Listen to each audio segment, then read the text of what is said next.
أعوذ بالله من الشيطان الرجيم. بسم الله الرحمن الرحيم. إن الذين يكفرون بالله ورسله ويريدون أن يفرقوا بين الله ورسله ويقولون نؤمن ببعض ونكفر ببعض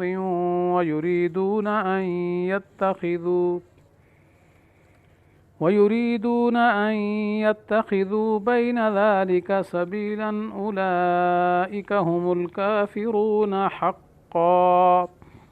وأعتدنا للكافرين عذابا مهينا. والذين آمنوا بالله ورسله ولم يفرقوا بين أحد منهم أولئك سوف يؤتيهم أجورهم وكان الله غفورا رحيما. صدق اللہ العظیم. آیات کا ترجمہ یہ ہے: جو لوگ کفر کرتے ہیں اللہ تعالیٰ کے ساتھ اور اس کے رسولوں کے ساتھ، اور یوں چاہتے ہیں کہ اللہ اور اس کے رسولوں کے درمیان فرق رکھیں،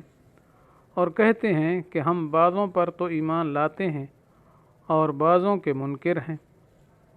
اور یوں چاہتے ہیں کہ بین بین ایک راہ تجویز کریں، ایسے لوگ یقیناً کافر ہیں، اور کافروں کے لیے ہم نے ذلت آمیز سزا تیار کر رکھی ہے. اور جو لوگ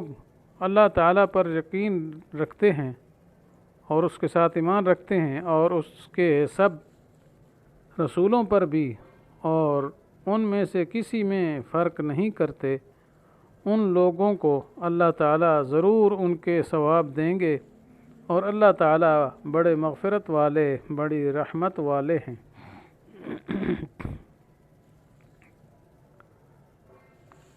ان الذین یکفرون باللہ ورسلہ، اصل میں ان آیات میں ان لوگوں کا عقیدہ بیان کیا گیا جو ایمان میں تفریق کے قائل ہیں. تو حقیقتاً اس کے مصداق تو یہودی ہیں، اور یہودیوں کا ذکر یہاں سے چل پڑا ہے حقیقتاً، کیونکہ اگلا رکوع بھی انہی کے خباثات کے تذکرے میں ہے، ان کی خباثتیں بیان کی گئی ہیں. تو صراحتاً یہاں یہود کا نام تو نہیں لیا گیا جی، لیکن ان کا عقیدہ تفریق بالایمان کا بیان کر کے اس پر حکم سنا دیا گیا، تاکہ جن پر یہ بیان صادق اترتا ہے وہ اپنا فکر کریں اور ٹھیک ہو جائیں تو ہو جائیں، ورنہ پھر آخرت کا ذلیل کرنے والا عذاب بھگتنے کے لیے تیار رہیں. تو یہود کے کفری عقائد میں سے ان کا سب سے بڑا کفر تفریق فی الایمان ہے. جیسے فرمایا نا، یریدون ان یفرقوا بین اللہ ورسولہ، کہ وہ اللہ اور رسول کے درمیان تفریق کا ارادہ کرتے ہیں. اور آگے تفسیر یہ فرما دی کہ یقولون نؤمن ببعض ونکفر ببعض، بعض کو ہم مانتے ہیں بعض کو نہیں مانتے. تو مقصد اس کا یہ ہے کہ خدا اور اس کے رسولوں کے درمیان ایمان لانے میں تفریق کرنا، اور تفریق کرنے کا مطلب یہ ہے کہ اللہ کو مانے اور رسول کو نہ مانے، یا اللہ کے بعض رسولوں کو مانے اور بعض کو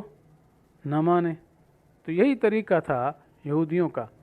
کہ حضرت موسیٰ علیہ السلام اور دوسرے انبیاء بنی اسرائیل کو تو مانتے تھے، لیکن بنی اسرائیل میں آخر میں جو حضرت عیسیٰ علیہ السلام تشریف لائے جی، ان کو نہیں مانتے، اور سب انبیاء کے آخر میں خاتم النبیین حضرت محمد مصطفیٰ صلی اللہ علیہ وسلم ان کو نہیں مانتے. تو ان دونوں کا انکار کرتے ہیں. یہ جس طرح نصارہ ہیں وہ باقی سب انبیاء کو مانتے ہیں، مگر خاتم الانبیاء اور اشرف الرسل محمد الرسول اللہ صلی اللہ علیہ وسلم کے منکر ہیں، ان کو نبی نہیں مانتے. تو گویا دونوں گروہ تفریق کے قائل ہو گئے، یہود بھی اور نصارہ بھی. تو اللہ تبارک و تعالی نے یہاں یہ بتلا دیا کہ کیا یہ لوگ تفریق فی الایمان کے قائل ہو کر ایمان و کفر کے درمیان کوئی نیا راستہ نکالنا چاہتے ہیں؟ وَيُرِيدُونَ أَن يَتَّخِذُوا بَيْنَ ذَلِكَ سَبِيلًا، درمیان کی راہ نکالنا چاہتے، حالانکہ ایمان اور کفر کے درمیان تو کوئی دوسری چیز نہیں نکل سکتی، یا ایمان ہے یا کفر ہے۔ مقصد کیا ہے اس کا؟ مطلب یہ ہے کہ اگر مومن بننا چاہتے ہیں تو سب نبیوں پر ایمان لائیں، کیونکہ جس نے ایک نبی کا بھی انکار کیا تو اس نے گویا سب نبیوں کا انکار کیا، کیونکہ ہر نبی یہی بتاتا ہے کہ سب نبیوں پر ایمان لے آؤ، تو جب اس نے کسی ایک نبی کا انکار کیا تو جس نبی کو مان رہا ہے اس کا بھی انکار ہو گیا، کیونکہ ہر نبی پر ایمان لانا تو فرض ہے۔ تو پس آپ صلی اللہ علیہ وسلم کی نبوت کا انکار تمام انبیاء کی نبوت کا انکار ہے، اور جو اللہ اور اس کے رسولوں کے درمیان تفریق کرتے ہیں تو ان کو خوب سمجھ لینا چاہیے جی کہ اولئک هم الکافرون حقا، اللہ کے نزدیک وہ مومن شومن نہیں ہیں بلکہ پکے اور کٹر کافر ہیں، اس لیے حقا کا اضافہ فرمایا، اولئک هم الکافرون حقا، پکے کٹر۔ تو خلاصہ یہ کہ ان آیات میں بتلایا گیا کہ جو لوگ اللہ سے اور اس کے رسولوں سے منکر ہیں اور اللہ اور اس کے رسولوں میں فرق کرنا چاہتے ہیں، یعنی اللہ پر ایمان لاتے ہیں، فرق کا یہ مطلب ہے اللہ پر ایمان لاتے ہیں اور رسولوں پر ایمان نہیں لاتے، یا بعض رسولوں کو مانتے ہیں اور بعض کو نہیں مانتے، تو یہ لوگ خالص کافر ہیں۔ مفسرین لکھتے ہیں کہ اللہ تعالیٰ کا ماننا بھی تب معتبر ہے کہ اپنے زمانے کے پیغمبر کی تصدیق کرے اور اس کا حکم مانے، بغیر نبی کی تصدیق کے اللہ کا ماننا نہ ماننے کی طرح ہے، اور اس ماننے کا کوئی اعتبار نہیں، بلکہ ایک نبی کی تکذیب اللہ کی اور تمام رسولوں کی تکذیب سمجھی جاتی ہے۔ تو یہود نے جب رسول اللہ صلی اللہ علیہ وسلم کی تکذیب کی تو اللہ تبارک و تعالیٰ اور تمام انبیاء کی تکذیب کرنے والے قرار دیے گئے اور خالص کافر ٹھہرائے گئے۔ تو اس کے بعد دوسری آیت کے اندر کیا ہے، مسلمانوں کی توصیف کی گئی ہے، والذین آمنوا باللہ ورسلہ، جو اللہ پر ایمان رکھتے ہیں، اس کے رسولوں کو پر بھی ایمان رکھتے ہیں اور کوئی تفریق ان کے درمیان نہیں کرتے۔ تو مسلمانوں کا یہی عقیدہ ہے، ہم سب انبیاء کو کیا مانتے ہیں، جتنے بھی اللہ تعالیٰ نے نبی بھیجے آدم علیہ السلام سے لے کر حضرت محمد مصطفیٰ صلی اللہ علیہ وسلم تک، سب پر ہم کیا ہے ایمان لاتے ہیں جی کہ وہ واقعی اللہ تعالیٰ کی طرف سے بھیجے ہوئے تھے، اللہ تعالیٰ کے پیغامات کو پہنچانے والے تھے اور لوگوں کو عذابات سے ڈرانے والے تھے، ان کے پورے خیرخواہ تھے، اور انہوں نے صحیح طریقے سے جو اللہ کا حکم تھا پہنچا دیا اپنی قوموں کو، اور کسی قسم کی کسی نبی سے کوئی کوتاہی سرزد نہیں ہوئی، پورے طریقے سے انہوں نے دین حق کو پہنچا دیا۔ تو تمام کے تمام انبیاء سچے تھے،